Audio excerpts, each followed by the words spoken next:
Welcome to this conversation on excellence, aesthetics, and value. This picks up from previous conversations on artists and identity. Now we're moving over into how art gets into the world, beginning with these abstract keywords. I want to introduce the panelists, but let me say first, thank you. This is MacDowell. I am Madam Chairman of MacDowell, Nell Painter, and this is also the 92nd Street Y. Our artist this evening is Joyce Kozloff. Beginning in 1970, energized by participation in the feminist art movement, Joyce Kozloff became an originating feature of the pattern and decoration movement, exploring applied and decorative arts, especially visual cultures of the non-Western world, as source and inspiration. During the 1980s, Joyce Kozloff concentrated on ambitious public commissions in the US and abroad, many in transportation centers, executed in ceramic tile and or glass and marble mosaic. By the 1990s, maps had become the foundation for her private work, structures into which she would insert the role of cartography in human knowledge and as an imposition of imperial will. Her map and global works, which image both physical and mental terrain, employed mutations to raise geopolitical issues. Recently, she completed two large-scale public artworks at the 82nd Street and Central Park West subway station, MTA Arts in Transit Program 2018, and the new federal courthouse in Greenville, South Carolina, GSA Art in Architecture Program, to be opened this summer in 2021. Her new work, American History, perfect, at her gallery, DC Moore in Chelsea, will be up June 24th to August 13th. The series is timely, as the paintings are based on maps of Civil War battles overlaid with viral outbreaks. Linda Harrison is the head of the Newark Museum of Art, which is New Jersey's largest art museum. It's a large, complex urban museum campus, and Linda Harrison plays a strategic and unifying role for the organization and the city. She communicates the work and the mission of the organization. Linda works with the board, staff, and community to identify and implement priorities and tactics to further the museum's goals. Linda's vision incorporated 5 critical paths to be worked on simultaneously, as if you didn't have enough to do: improving financial stability, investing in digital future, developing right infrastructure, levering and enhancing the brand, and investing in right programming. During the first year of her 3-year plan, Linda established a new senior leadership team and revamped the organization for more engaging and community impact. And we'll come back to that. In 2020, an extensive DEAI racial and gender equity framework was developed and implemented throughout the museum.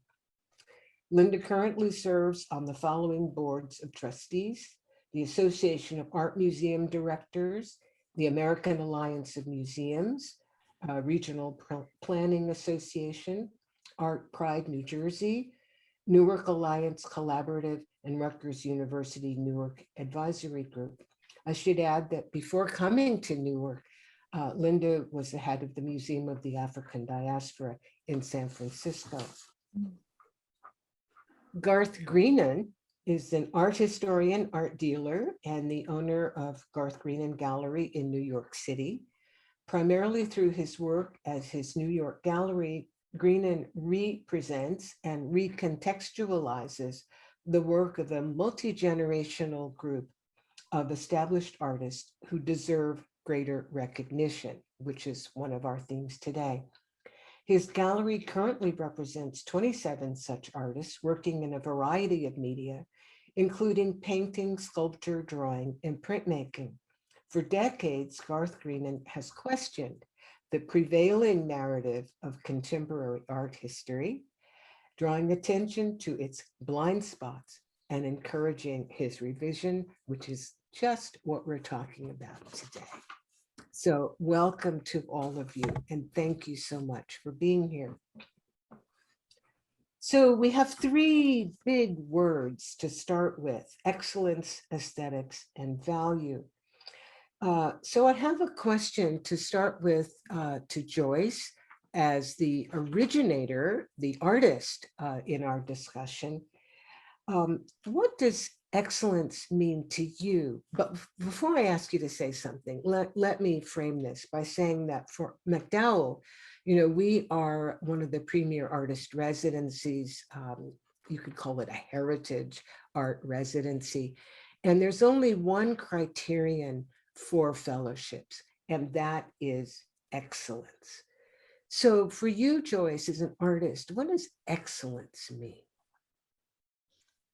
Well, we're probably all going to agree that it's totally subjective and always changing. And I was trying to wrap my brain around this, knowing that that was going to be the first question. I started thinking about those charts you get when you have to evaluate a product or a doctor: excellent, good, fair, poor. And so excellence is something we're all supposed to be aspiring to. But in my lifetime, and I'm 78, I've seen this just all explode and change, and I'm grateful for it. There was something about, when I was young, there was this kind of Greenbergian aesthetic, and the word quality was thrown around a lot. Yeah. And in a way, it was a very authoritarian way of judging art, very patriarchal and narrow in so many ways. And now we're seeing at Garth's gallery and other galleries, artists my age who have always been around, who have recently been discovered, but they were always there. And the art community knew about them, and the artist community knew about them. Yeah.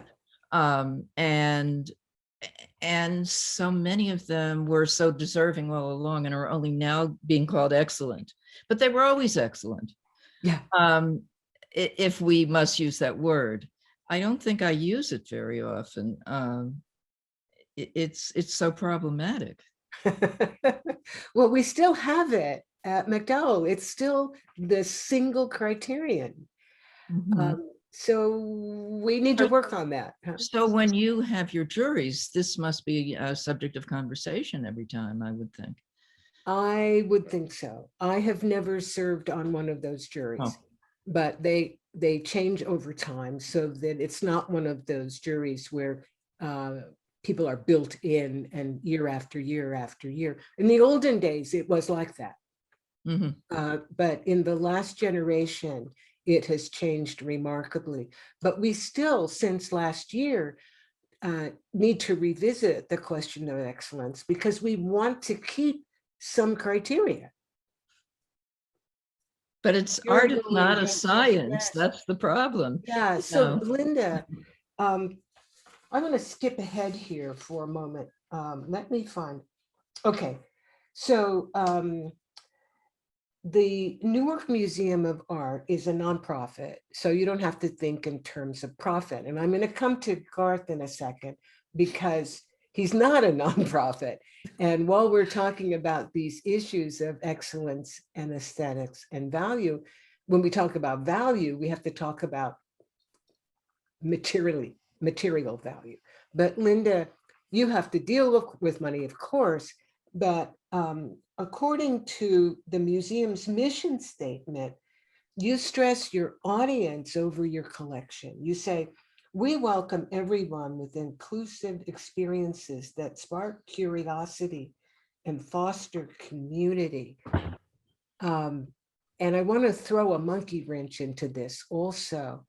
because you have recently been subject to a controversy about what is, well, valuable actually for your museum.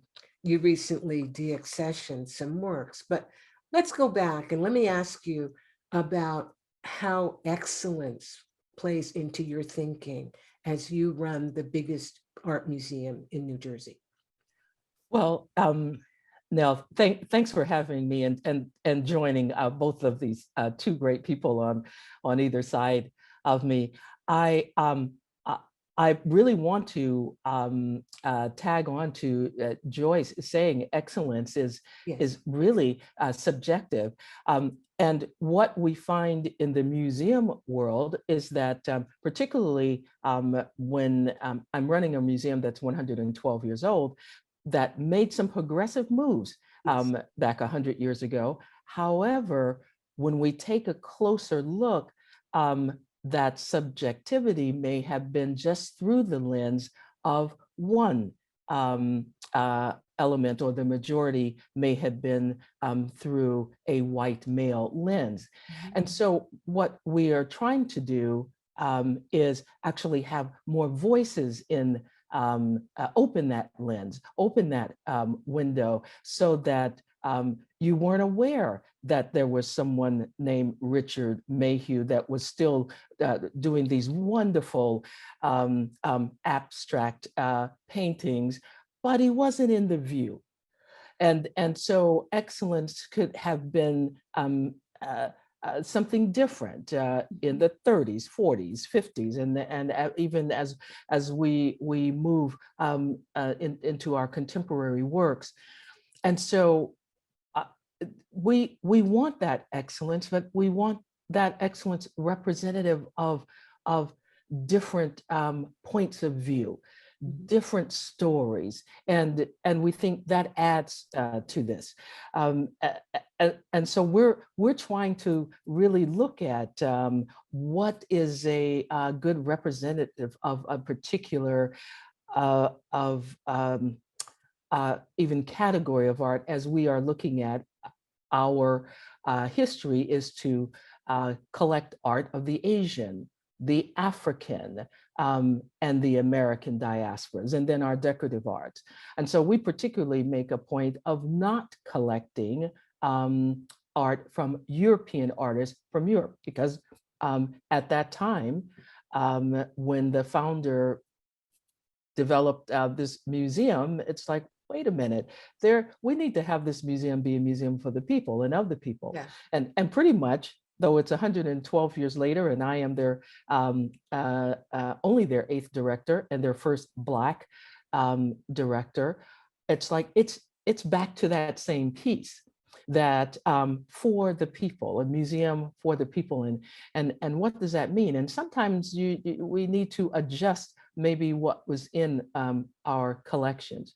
We spent a lot of time when I came in to revamp our mission, because our mission had the collections first. The collections are important, but not more important than the people who will experience, will interact, will look at this. And I believe, just from a historical standpoint, a lot of fine arts museums, this has been the driving force. It's always about the collection.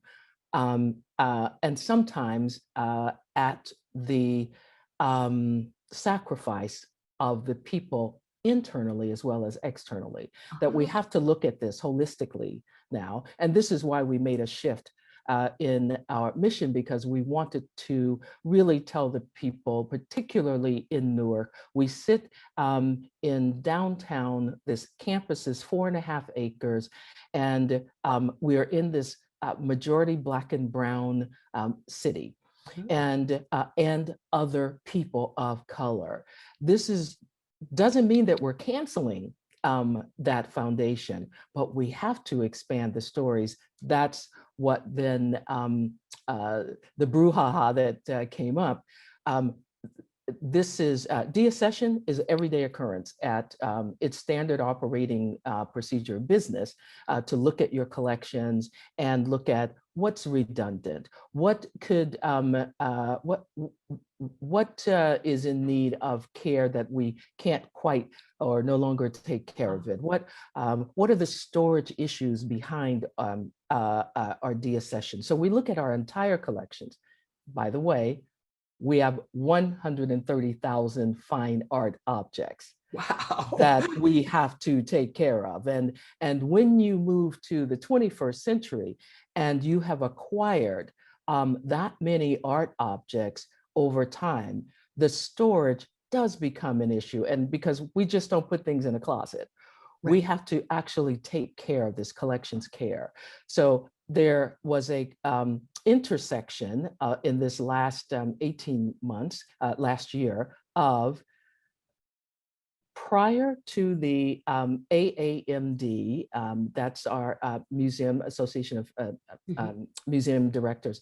Prior to that, deaccessions, we're doing it all the time, and that monies is only used to acquire art. Yes. Nothing else. So because of the pandemic, and the association said, what is it that we can do because museums across the country are truly hurting? This was to be a tool. And that tool would be for a finite period of time, 2 years, that you could use the accession funds for collections care. And this is something that a lot of my colleagues, we have to also balance taking care of the collections. There was some excitement. I will share with you that there are two sides of this. There are those of my colleagues who believe you should only use deaccessions money to acquire new art. Then there are those that are in the camp that I am in, and I can almost tell you it's almost a 50-50. That, because there's been a lot of debate about this, that we could have this 2-year opportunity, it's a tool, and that it will be thoughtfully used by the directors, because there is this operating part of our budget that we need to also look at.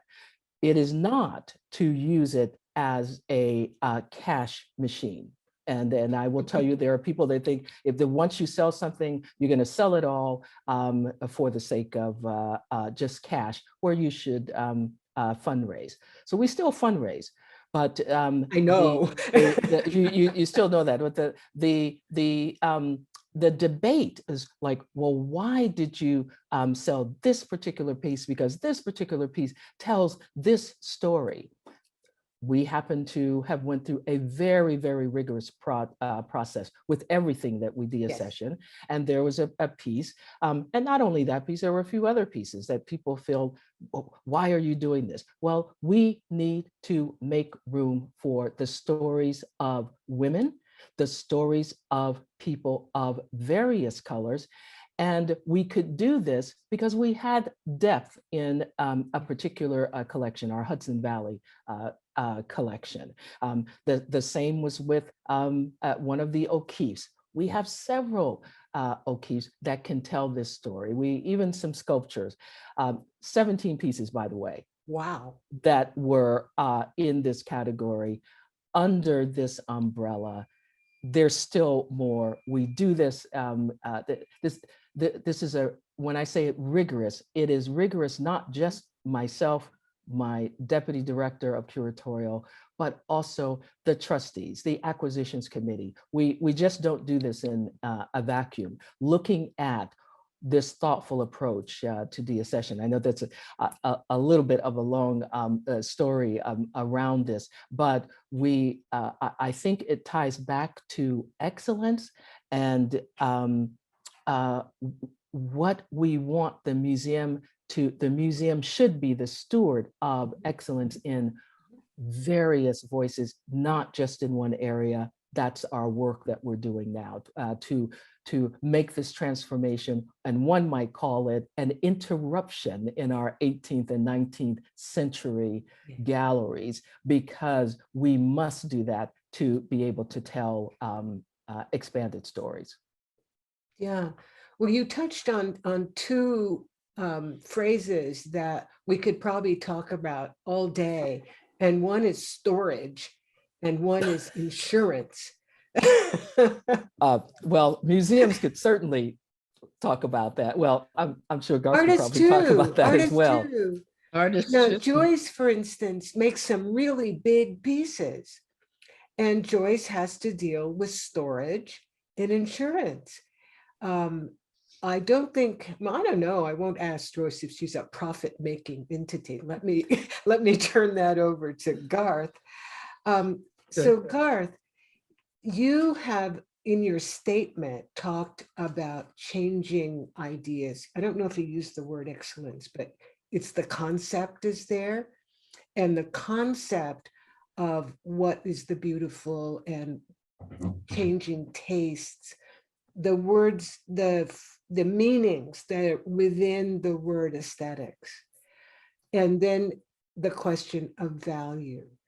Now, those of us who make art know that we are the makers, but we can't get our art out without you in the first place and Linda in the second place. So you have carved out a specific place in the New York art world and in the art world in general that was part of your statement about revisiting modernist artists who have been making work a long time.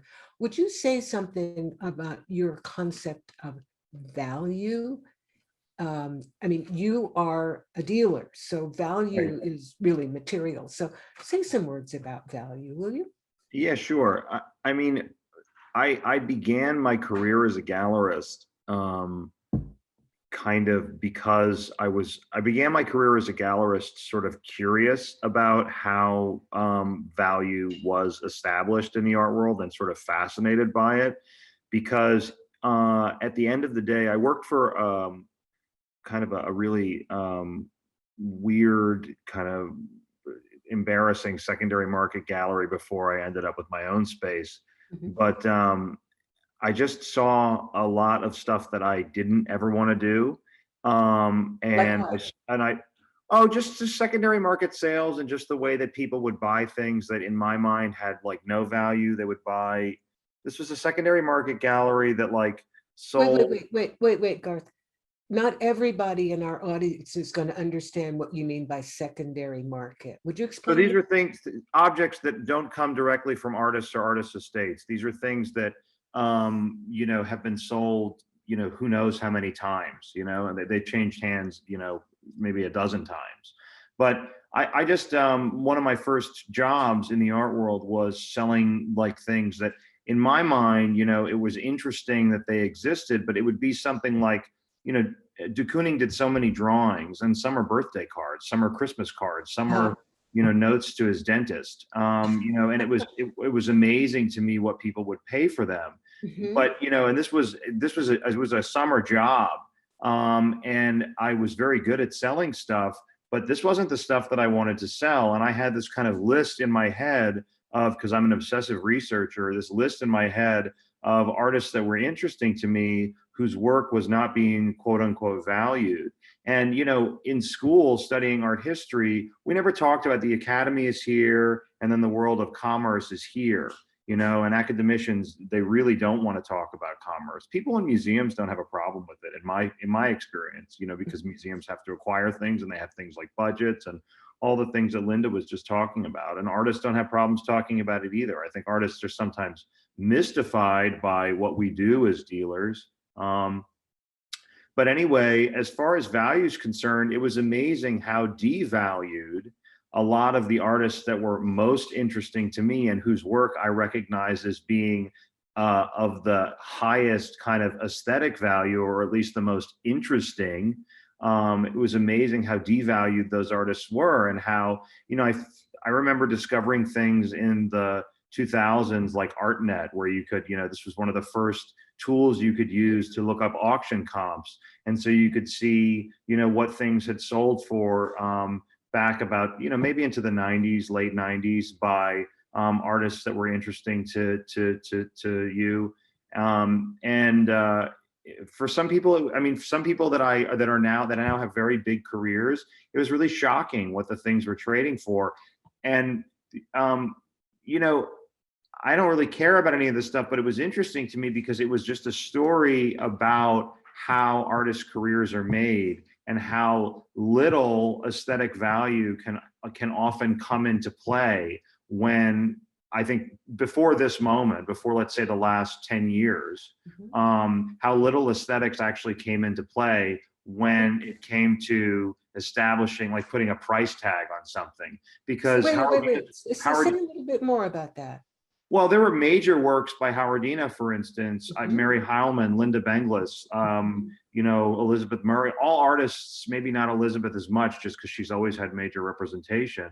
But, you know, I know that Howardina and Mary, you know, let's see, who else can I think of? Oh, John Quick to see Smith.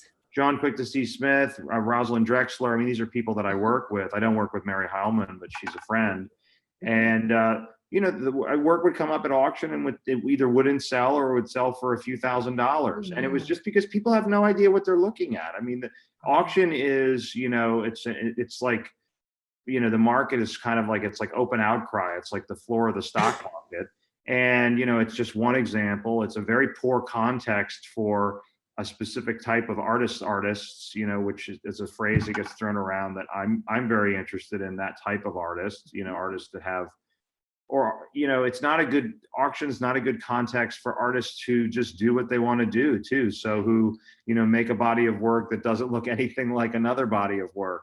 But it, you know, if you really follow the artist, you can carry the thread with them through what, you know, what they're doing. I mean, John Wesley is a very interesting artist, and he's another one whose market has just bounced all over the place. And, you know, so all I can say is that as far as value is concerned, I have always been interested in the establishment of value and how value gets assigned. I grew up in Washington, D.C., where all the museums are free. And a museum that I went to very often as a kid was the Hirshhorn. And the Hirshhorn is just one person's collection, and then there have been things added. But Joe Hirshhorn built the majority of that collection during the 50s and 60s. And so, and I think the early 70s is when he really stopped.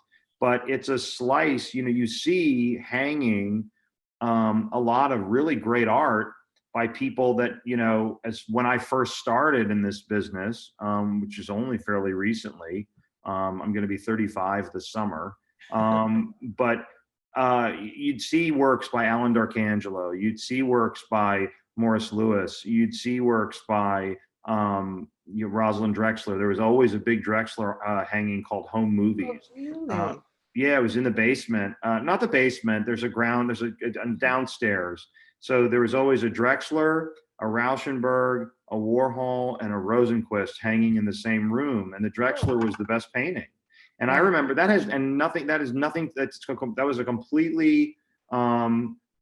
was a completely objective opinion, or sorry, not objective, sorry. That was my subjective opinion established as a kid, you know, going to see those works. And they were always on display because that part of the collection, it just was always out.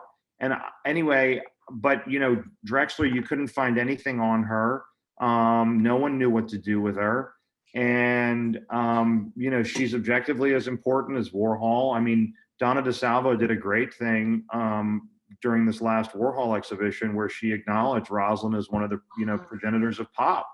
You know, and she's the woman that they mentioned, you know, alongside Rosenquist, Lichtenstein, Warhol, and Oldenburg.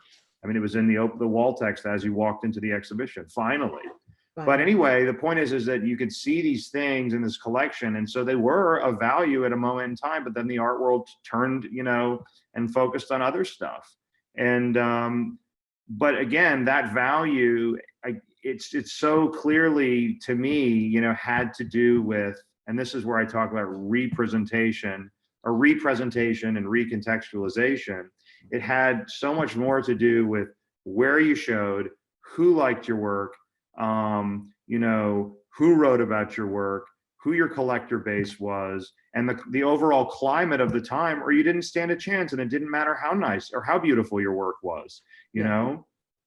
It didn't matter how good it was, because there's so many artists where the work was objectively so much better, in so many ways. And you could make those arguments, and people agreed. I mean, there'd be a consensus among scholars that the work was like Ralph Humphrey is an example of an artist that he is an artist that I don't know a single person who doesn't love Ralph Humphrey. Every curator I know, every artist I know, everyone loves Ralph, but he was hot and then he was not, but his work was so much more interesting than stuff that is worth so much more money, today, that continues to be. And I've represented Ralph for almost 10 years now. But it just, he died in 1990, and he had 2 shows with Mary Boone at the end of his life. He died of AIDS, and then there was a whole lot of nothing. So again, the value was just value, I guess, where I'm getting to.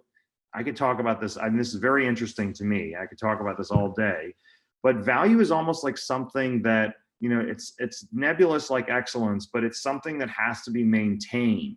And people have such short attention spans that you almost have to shove it down their throats, and you have to remind them that something is of value. Because I believe that art in general has intrinsic value. So first, that's something that I think that all of us accept. Art has intrinsic value, but assigning a monetary value is something that happens in galleries and then through exhibition. I mean, it just has to be, the art market today is so crowded, and my director, who's also my best friend, every time we walk into Art Basel Miami Beach, he says the same thing. He's an artist himself, and he's also a dad, so he doesn't have a lot of time to make art. But he always says the same thing. He always sighs deeply and says, "There's too much art in the world," and then he'll say, "My art is better than a lot of this." Yeah. And the answer is he's right. I mean, and it's so. I mean, Howardina. My relationship with Howardina is similar to my relationship with Jean. They were both white pages calls. I literally looked them up in white pages and called them. I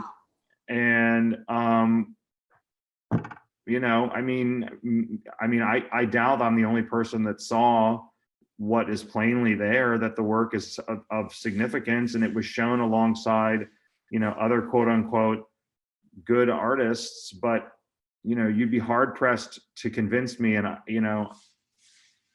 I don't know. I mean, it's just interesting. It's the story of why we talk about certain people at different times has so little to do with the actual thing that we're looking at. And it's making me smile because, I mean, it's like you could never convince me that Rosalind Drexler is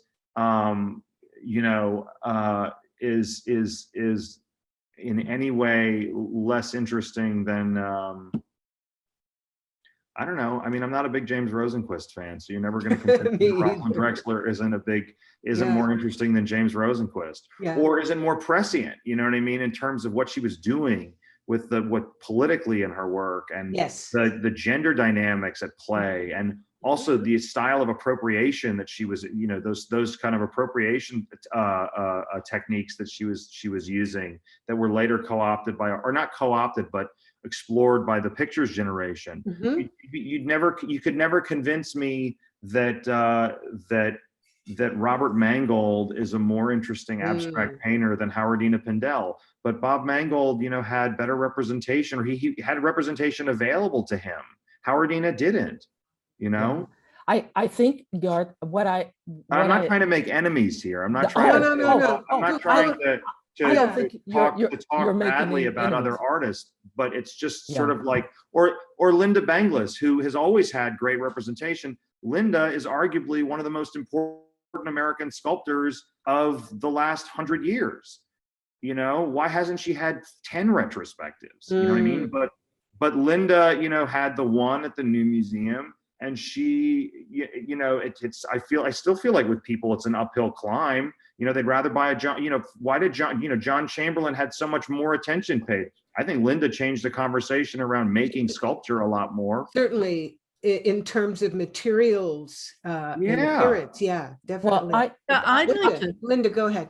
I actually think that this notion of value, this is where the museums also play a role here, because Absolutely. we get to choose who comes into the museum.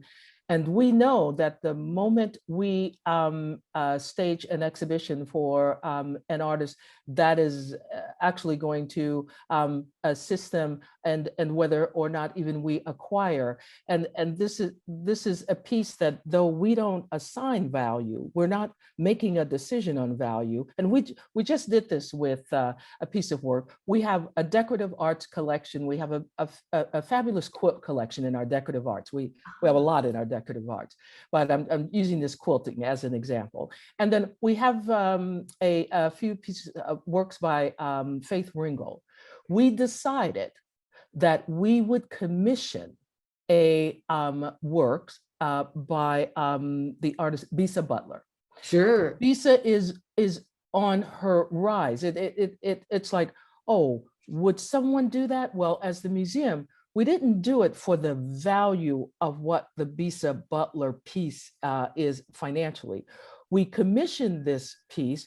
First of all, this is an African-American woman who is doing yet another version in her approach to social justice through her quilting. Well, we see what Faith has done, and we said, we are doing this to expand our collection in this area, to make it stronger. As a result, we know that this is, what we call the museum bump, whether we talk about it or not. This allows some of the artists to then, oh, you know what, then maybe we should show this piece. I mean, and in her case, Art Institute of Chicago said, oh, we want the commission piece that you're going to show that's going to really add to the show. She's now, she's doing work at that. She'll have a show at the Smithsonian. I think she'll be in London talking to them about a show. But this is how the currency of the museum, that value, as we say, it doesn't really start from what something costs. It's how can we explore expanding that collection. And I have been that director, even with the smaller cultural museum, the Museum of the African Diaspora, where we're showing particular works, and all of a sudden collectors at a show, and they decide, oh, we're going to buy, we were not aware of this artist. So I think part of it is not only those artists that are on the rise and are making it, that have not had that exposure in a museum and then being part of our collection, but I think it's also a commitment that I believe as a museum director, us having emerging artists and having a formal process for emerging artists to also be shown at the museum, because it's not just showing it, it's also wrapping that artist, emerging artists, with the umbrella of how do you talk to a gallerist? How do you prepare your body of work to even be presented to a museum? Because we know that when you're in that category, sometimes it's just how you might present that really allows you to start moving forward and be paid for your practice. And this is, I think, a new world for the museums as well in terms of accountability. Sure. I'd like to say something. Please. Historically, when I was a graduate student in New York in the 60s, Rosalind Drexler was highly visible. And what has happened historically to women artists, and certainly artists of color, is that sometimes they're celebrated in their lifetime and then they disappear from history. And I did a certain amount of research, as many people were doing in the 70s, on the quote unquote old mistresses. Angelica Kaufman was famous worldwide during her lifetime. Artemisia Gentileschi was well known and celebrated during her lifetime. But by the time we got to the 20th century, they'd been written out of art history. It took the feminist art historians to resuscitate them and bring them back into our consciousness. And I remember, I sometimes tell this story, in the early 70s, Miriam Shapiro and Elaine Lustig Cohen invited a few of us together and said, let's form a consortium and buy the work of the Russian constructivist women. They had no market. Goncharova, Popova, Stepanova, no one heard of them, no one was buying them, and we didn't do it. We didn't have money. We were young artists. We didn't have the consciousness of collecting. Miriam and Elaine were 20 years older than the rest of us. They were an older generation and they had some experience. Elaine was a collector of constructivist artists, as well as being a painter herself. But you know, it's something that I regret, and not because of the money, but because of the power that you give to these women by bringing them back into the world. So that's. Yeah. Joyce, while I have you, I want to ask you, when I was in art school, pattern and decoration was sort of trivialized as sort of a woman's thing, which as far as I know, that's how you began, and that's how you made the first of your reputation. Now you make big pieces, you make sculpture, you make public art, and you make maps. Have you seen your own profile change as you change your aesthetics, in the sense of as you change your materials and your scale? Well, I think there's several questions inside that question. I still consider myself a decorative artist. I mean, whatever I do, that decorative sensibility is there, and I'm proud of it. I'm not. I think, you know, it was very maligned. The worst thing you could say about work was that it was decorative when I went to school, and for all I know, that attitude may still exist in some places. It does. But we reclaimed it, and we weren't only women. About half of the group was men and half the group was women. So the group that met and talked about these things, and we came to it through different routes. I did come to it through feminism, but then I discovered that others came to it through growing up in other parts of the world, or through being in the counterculture, or a kind of just not feeling comfortable with the kind of formalist aesthetic that dominated at that time. So I don't even remember the other parts of your question. I've always been a decorative artist. I'm still a decorative artist, but I'm also a restless artist.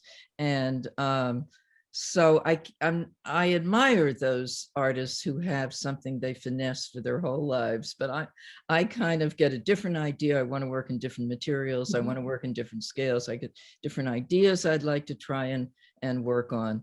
And that is not a generalization about artists. That's just about me. So there is a notion that the decorative arts are the territory of women, but that is not altogether true. And in fact, what we're seeing now is a revival of interest in ceramics and textiles in the art world. Yeah. Which you know, I couldn't be happier about, because we talked about breaking down the high art, decorative art hierarchies, and now that's happening. And that, of course, brings more people into the conversation, because the decorative arts were associated with women and non-Western art, and for us it was all art. You know, it was all wonderful if it was wonderful and great to look at. Yeah. Garth, you wanted to say something? Yeah, I just wanted to say, just in terms of also value, you know, the idea of getting, you know, how do you approach a gallery and getting your work out there? I mean, it has changed, you know, I mean, curricula have changed in schools where they actually talk to you about how you approach galleries, which, you know, is not something that happened for a very long time. But what I was going to say is that I mean, I represent a lot of contemporary artists who happen to be indigenous, and this is a large group of people who, are still, I mean, there is no such thing as redness, I mean, we can talk about blackness, we can talk about whiteness, but there are thousands of tribes, they don't necessarily have anything in common, but it's a very diverse group of people who have essentially, especially on the East Coast, basically they've essentially been erased just because we've occupied this part of the country the longest, and so we've done the kind of thoroughness job of making them invisible. But I just know from talking to Howardina, who is a Black woman, that she didn't feel comfortable approaching galleries like if you read somebody's stable, if you go into a gallery and you see who they're showing, okay, you get the vibe. And if the vibe is they only show men, there's your first barrier. Well, I'm a woman. Oh, they only show white men. Oh, well, okay, that's strike two. Right. And so what are you going to do? And so getting your work out there in order to be valued is very, very, it's just even more challenging. And also, it's so much easier to look at work now than it was a long time ago, where you had to give someone your slides or get them to come to your studio. I mean, I don't look at submissions. So when, we don't accept unsolicited submissions just because it's also very easy to send people your work. But I was going to say, so if you think about that for an artist that happens to be female, if you think about that for an artist that happens to be female and Black, or you think about that for an artist who happens to be indigenous, it's like, where do you even start? If you could be making the best work that anyone has ever seen, but you remain invisible, until you're able to show it. And if the climate is such that you don't think anyone's gonna care, then it just stays in your studio, And I think that was the case for a very long time.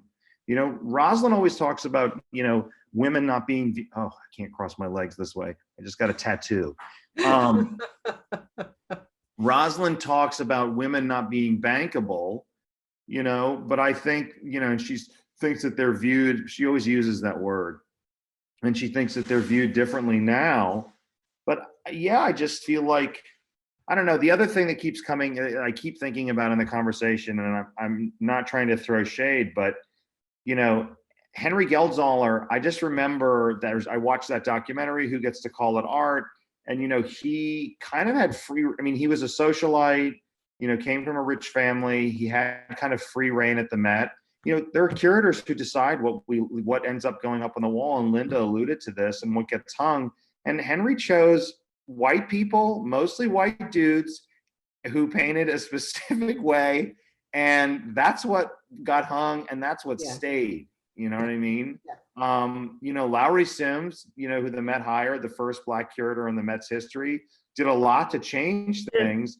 But, and Lowry was such an ally for so many people, but she could only do so much. And I remember watching, I don't think I have a need to ever rewatch that documentary because I'm not a Henry Geldzaller fan.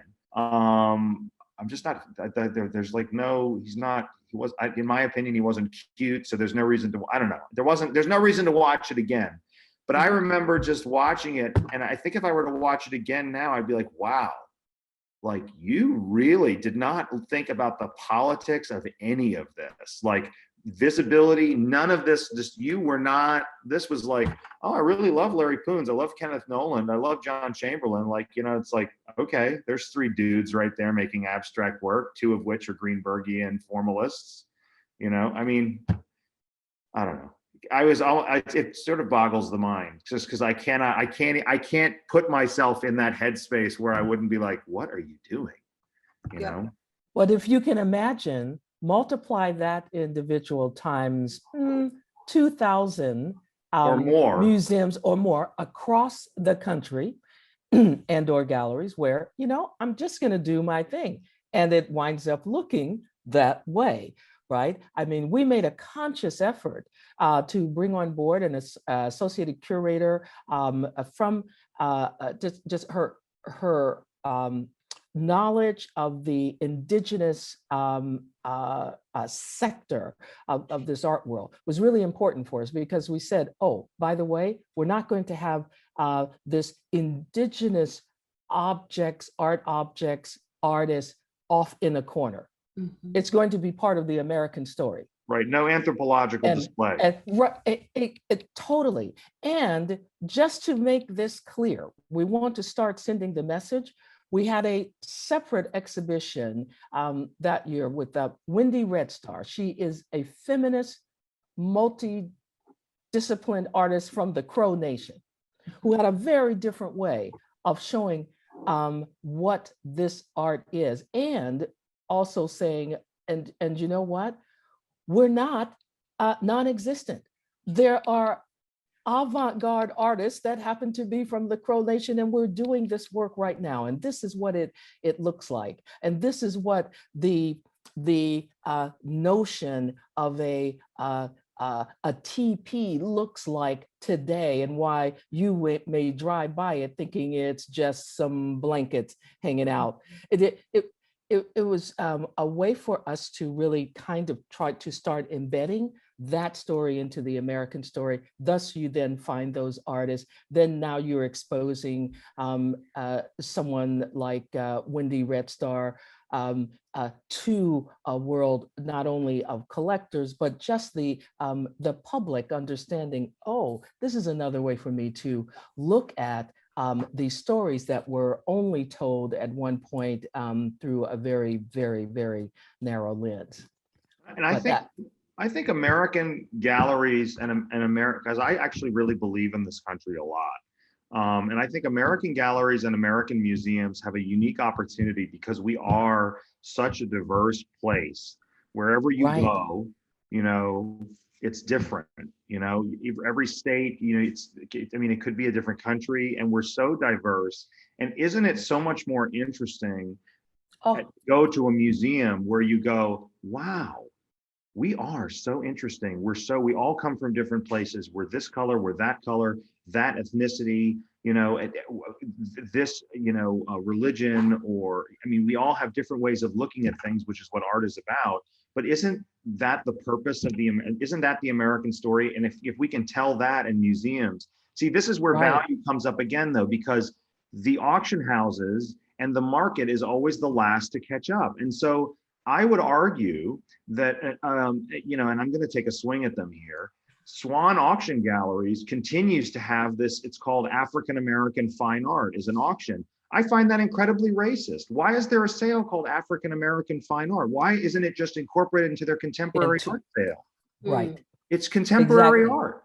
Exactly. Stop ghettoizing it, you know? It doesn't make any sense. And people continue to consign things to them when they could be, you know, I don't particularly like working with auction houses, but if you want to expand the conversation, send it to Christie's and Sotheby's, which have a much wider client base, you know, and they might not know what to do with it because most auction houses don't, but at least you're not making it look like it belongs in this little tiny, I mean, it's a ghettoization. Well, do you see that's part of our, as museum directors today, that we have to challenge the Sotheby's and the Christie's on where this art goes. And we have that opportunity every time we deaccession a piece of art, that either one of the auction houses, well, there are at least a half a dozen or so, but we have to have those conversations, not just in challenging them, but also challenging them on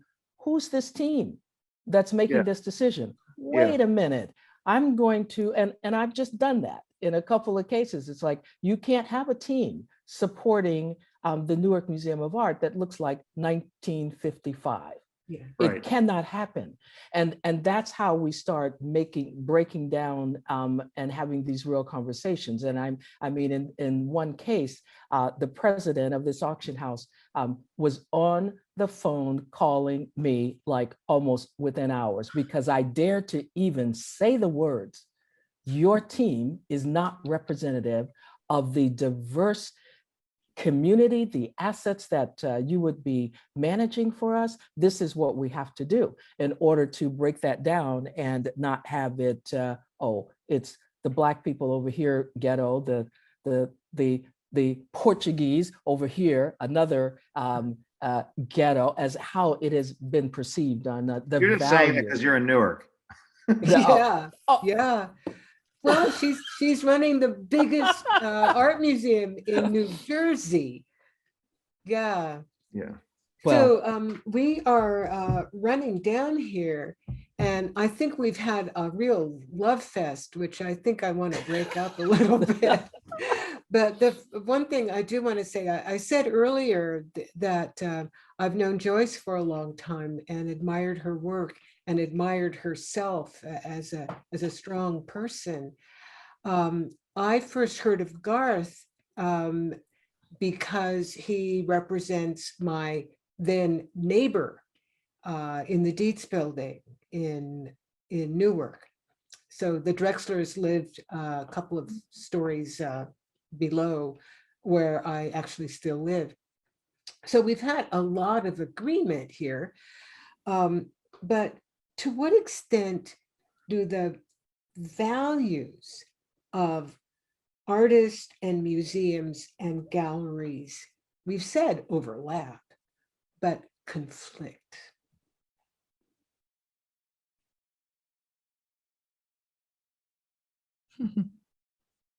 that's a good question on conflict, because I think what I know what I'm trying to do at the museum is really have more collaboration. I mean, I'm about to send Linda an email suggesting we have lunch. And Joyce. Because we are the new guard that is really definitely. trying. I think you have the luxury right now of choosing. It's a big art world, and you can choose who you work with. You know, you don't have to work with people. It's like when you meet people who, I don't know. It's like when I go to an art fair now and I meet someone who hasn't heard of Howardina Pindell, and they're like, "Oh, I wasn't aware of this artist." I'm just like, not to again sound like a jerk, but like, what are you talking about? You know, not like she's not a household name, you know, but it's the same thing. Like when people make statements like that or say, "Oh, I'm surprised at the price. Oh, I've never heard of this person." It's sort of like, don't say that to me. You know what I mean? You can admit that you don't know something. So I think we have the luxury at this point, because it's such a diverse art world, of choosing who we work with. And so maybe there doesn't have to be as much conflict because it is a new guard and it's a new. Okay. So maybe conflict is too strong a word, but difference. Yeah, Joyce. I think that a lot of decisions or changes come about through artists, through the artist community, through artists talking to each other, through artists who we think are doing interesting work that we tell one another about, and maybe we should be listened to more. Okay, that is and I want to say area. now, I want to say now with Facebook and Instagram, artists are always posting other artists' work all the time. Yeah, no, good, nice artists are posting other artists' work. Yes, there are some who only post their own, but many do post other artists' work. They see a show, they think it's good, they want people to know about it. I think that and those posts are good. I mean, those posts are carefully thought through. I mean, people aren't just posting their friends. They're posting, artists are posting other artists who they admire, who they maybe never yet met. And I think that this has got to have an impact on the galleries and museums, starting with the artist conversation. Well, I mean, I have a whole list of artists. I have a whole roster of artists at the gallery that I, didn't know about or didn't know anywhere near as well or have any connection to, had John Quick to See Smith not put me in touch with them. I mean, or made me aware of them. I mean, the conversations, artists talk to each other. I mean, Howardina and Jean have known each other for a long time. Turns out Rosalind has known Jean for a long time through Joy Harjo, which is totally bizarre to me, but not really, because Rosalind knows everybody. I mean, it's, I think that artists do, I remember when I was first starting out, and I still am, but I remember when I would show, I think I remember our first Ralph Humphrey show, which was in 2012. And I had people who were Ralph's, friends, gallery mates. Ralph's been gone a long time, come up and say, oh, you should look at this person's work, or you should look at this person's work, or I can put you in touch with this person. Have you considered this? And it's been extraordinarily helpful, Well, and you would think that museums would have artists committees, advisory board, having artists on their trustee board of trustees. It'd just be standard operating procedure, and it's not. And because there's that quiet, like, oh, well, we'll check in with the artist later. We have this direction we want to go. And so we are now in the process of looking at having at least 3 artists join our board of trustees.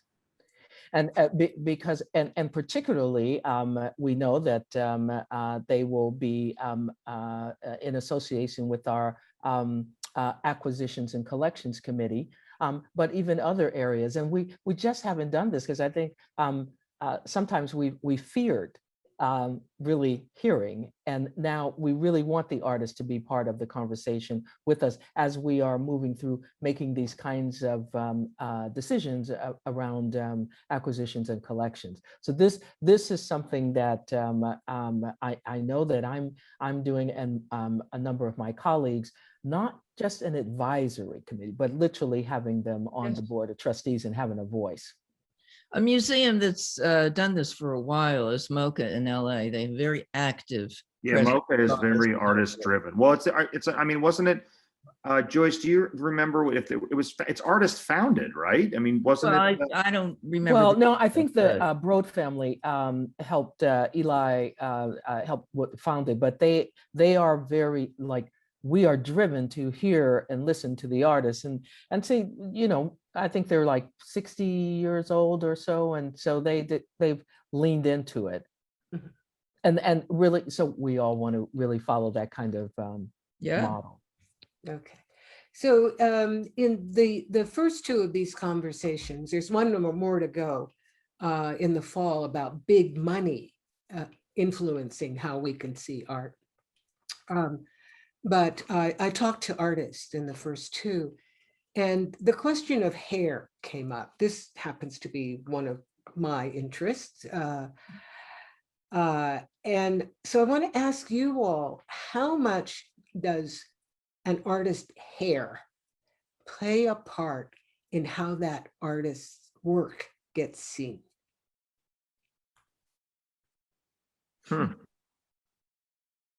I wish I had more hair.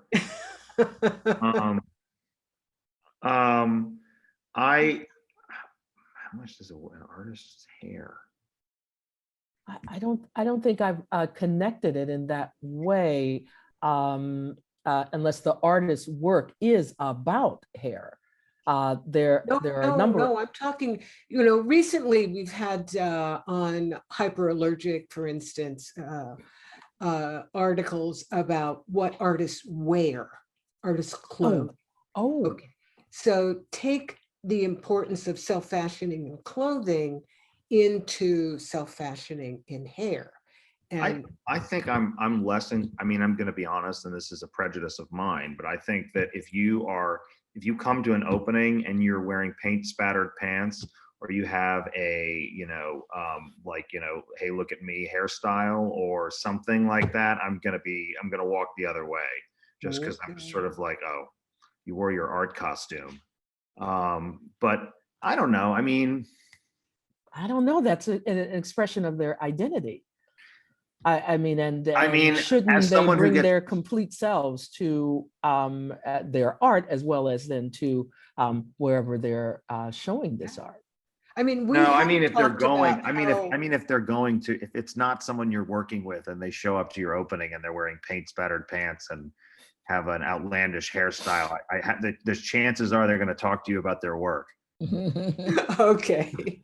All right. Anything you want to add, Joyce? But years ago, a friend of mine was going to do an exhibition. I don't think she ever got it together, but years ago, about our hair. And I think it's still a show that could happen, Yeah. Well, the wonderful art made from does hair. make art about hair. So I'll remember, Garth, when I come to your opening, to wear a wig. No, don't wear a Thank you wig. Just very, very, just very don't much. wear. It's like, who did, forget, I was talking to someone and they said like, they remembered always being told that if you went to a party, you had to have a thing. So like you would show up and like be the guy that smokes a pipe. And they'd be like, oh, there's the guy who that, smokes a he's the pipe. one that smokes a pipe. Right. I remember him. Yeah. You There know? was a guy who came to all the openings that had a mustache that went like this. Do you remember him? Yeah. Well, what about the guy with the crazy tie? You know, the guy with the Okay. crazy tie. All That's right. it's like, it Thank has you an electric so motor. much. Thank you, Linda Harrison. Thank you, Joyce Kozloff. Thank you, Garth Greenan. We have had a very helpful discussion of excellence and aesthetics and value. See you next time. Bye-bye.